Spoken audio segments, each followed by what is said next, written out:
Malgré son aspect extérieur austère, l'église bénéficie d'une richesse et d'une architecture intérieure exceptionnelle. Vous pourrez également remarquer que c'est une des rares églises à avoir les pieds dans l'eau. Et bien voilà, mesdames et messieurs, pour les passagers qui sont montés à Collioure tout à l'heure, notre balade touche à sa fin. J'espère que vous aurez passé un agréable moment avec nous, que vous appréciez les paysages et les commentaires, et pourquoi pas vous revoir, vous, vos amis ou quelques-uns de vos proches pour une autre balade ou à la pêche. Et si toutefois il vous reste une petite pièce au fond de la poche, n'hésitez pas à la remettre à notre aimable matelot. Ça le motivera pour cette saison, même si je sais qu'il fait déjà du très bon travail. Merci pour lui et à bientôt.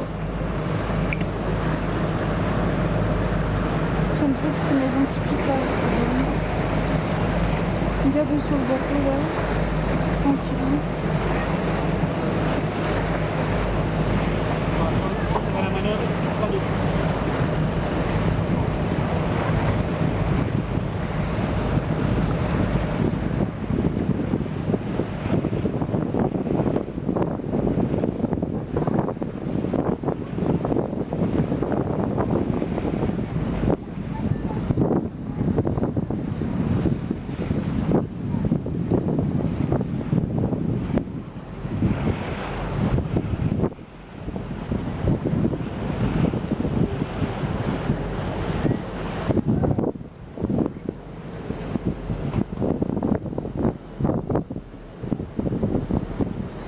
Alors chez nous, ce rapace, on rencontre principalement dans les Pyrénées-Atlantiques et les Pyrénées, un petit peu sur le pourtour méditerranéen. Il ne faut pas abandonner. Tiens. Je vais se mettre encore 2-3 coups, s'il n'y arrive pas, je l'aiderai. Il va y arriver. C'est pas la grande forme aujourd'hui, hein. Alors, ah oui, il faut venir aussi, c'est utiliser un outil. Voilà, alors, lorsqu'il y a un premier petit trou, regardez, il essaie vraiment d'élargir ce trou avec le bec. Et il n'a pas de chance parce qu'on a double trou de platier, double trou plus à l'intérieur. Alors pourquoi il se fatigue tant à manger un œuf d'autruche? Et bien tout simplement car c'est très riche, c'est un aliment qui est vraiment très riche pour eux. Et donc ça vaut le coup de se déplacer, de faire plusieurs dizaines de kilomètres pour trouver plein de cailloux. Tiens, Romain, je te laisse encore 2 coups si on veut. Il y a des vrais coups par contre. Hein. Alors une autre information. On va pleurer. Allez, je vais l'aider un petit peu. Regarde. Ouais, là, je l'ai pas aidé. Tu veux l'avoir la récompense pas? Voilà, tu peux l'applaudir quand même. Merci pour lui. Elle chasse à l'aube au crépuscule. Par contre, les 6 mois de l'année où il fait jour en permanence, eh bien là, elle chassera de jour.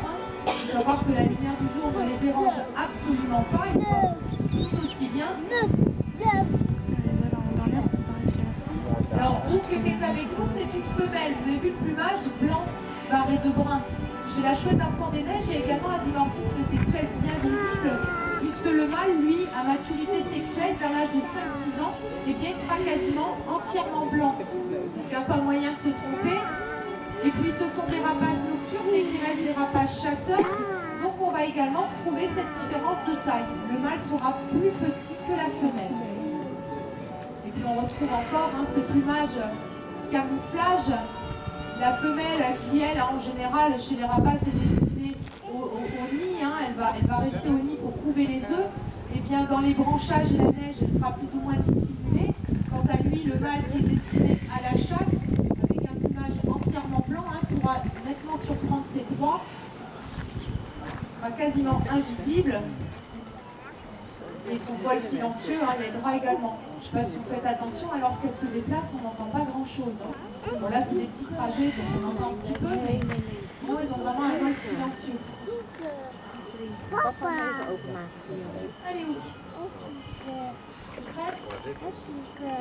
Alors, vous avez vu la différence des rapaces diurnes. Les rapaces nocturnes tournent beaucoup la tête. Ils sont vraiment sensibles au moindre bruit. Elles regardent vraiment partout.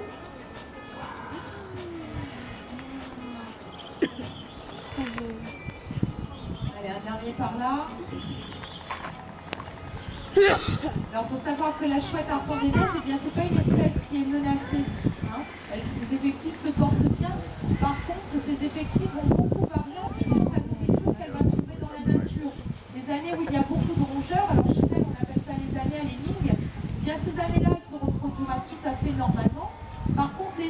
il y a pénurie de rongeurs, eh bien ces années-là, elle ne se reproduira pas, hein, ou très très peu, pour pas notamment mettre en péril. Tout disparaît, le rentre à l'intérieur des épaules, à la différence par exemple des cigognes qui vont rouler le cou tendu. Alors ces vautours-fauves, eux, ils vont vivre en groupe, et ils vont nicher dans des parois rocheuses où ils vont prendre un unique parent qui sera couvé une cinquantaine de jours.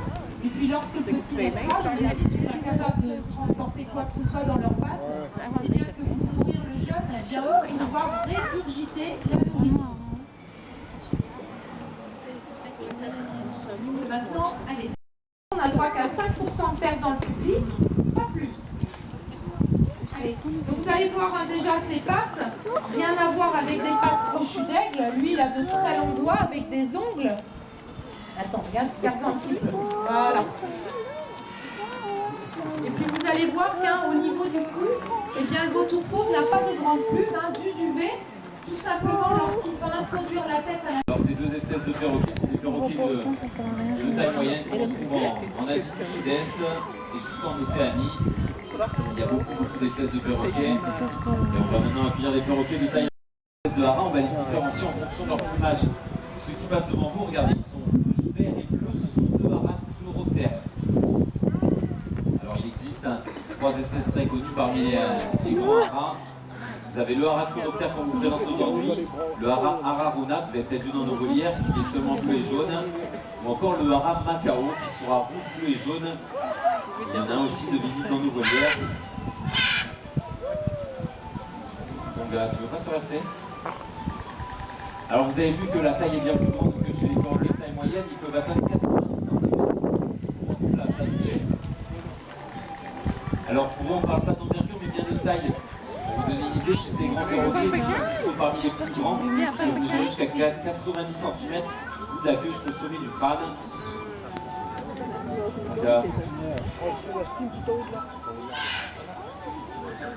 Alors, ce qui participe à cette grande taille, vous l'avez peut-être vu notamment lorsqu'ils sont en vol, regardez, il y en a un qui passe devant vous, regardez la taille de la queue, cette queue qui est très très longue. Cette queue, elle a un rôle essentiel. D'abord, elle a un rôle de gouvernail, il s'en sert pour se diriger en vol. Elle a aussi un rôle de balancier. Il faut savoir que les perroquets ont un bec très lourd à l'avant. Et bien cette queue va vraiment leur servir de balancier à l'arrière.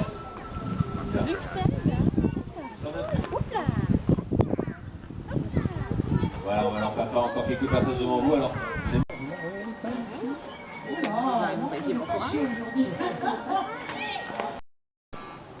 Allez.